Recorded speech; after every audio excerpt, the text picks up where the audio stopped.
அனைவருக்கும் வணக்கம். நம்ம டெய்லியும் prelims and mains point of வியூல 5 கொஸ்டின்ஸ் கரண்ட் அஃபேர்ஸ்ல இருந்து பார்க்குறோம். ஸோ இன்னைக்கு என்ன கொஸ்டின்ஸ் இருக்கு அப்படின்னு பார்த்தீங்கன்னா, the selection committee for CBI director includes அப்படின்னு சொல்லி கேட்டிருக்காங்க. சிபிஐ இயக்குனரை தேர்ந்தெடுக்கும் குழுவில் யார் அடங்குவர் அப்படின்னு சொல்லி கேட்டிருக்காங்க. ஸோ சிபிஐ டைரக்டர் பொறுத்தவரைக்கும் பார்த்தீங்கன்னா 3 வருஷம் அவரோட டென்யூர். ஸோ அவரோட செலக்ஷன் கமிட்டில யாரெல்லாம் இருப்பாங்கன்னா, பிரைம் மினிஸ்டர் வந்து இருப்பாரு. சரிங்களா? கரெக்ட் தான்.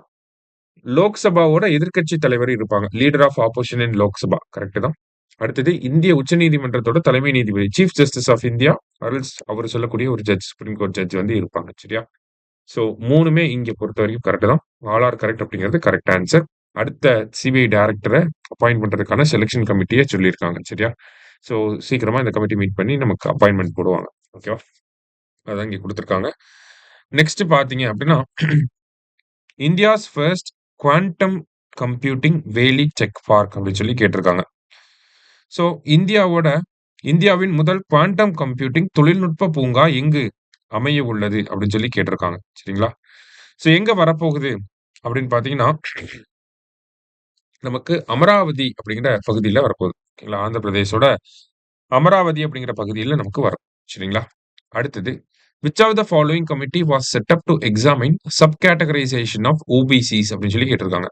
கீழ்கண்டவற்றுள் எந்த குழு ஓபிசிகளின் துணை பிரிவுகளை ஆராய அமைக்கப்பட்டது அப்படின்னு சொல்லி கேட்டிருக்காங்க.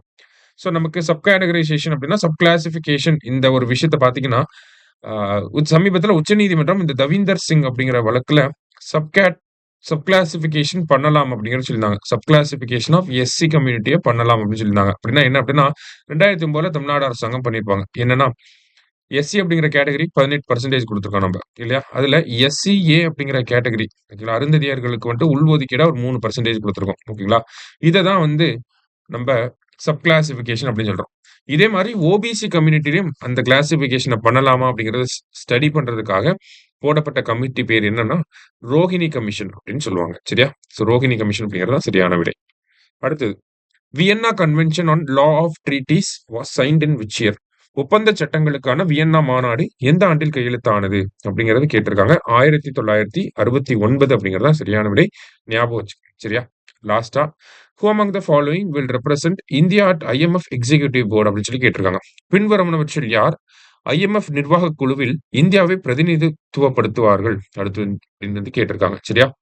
சோ யார் அப்படின்னு பாத்தீங்கன்னா பரமேஸ்வரன் ஐயர் அப்படிங்கிற ஆல்ரெடி கேவி சுப்பிரமணியம் இருந்தாரு. இப்ப பரமேஸ்வரன் ஐயர் தான் பிரதிநிதித்துவப்படுத்த போறாரு.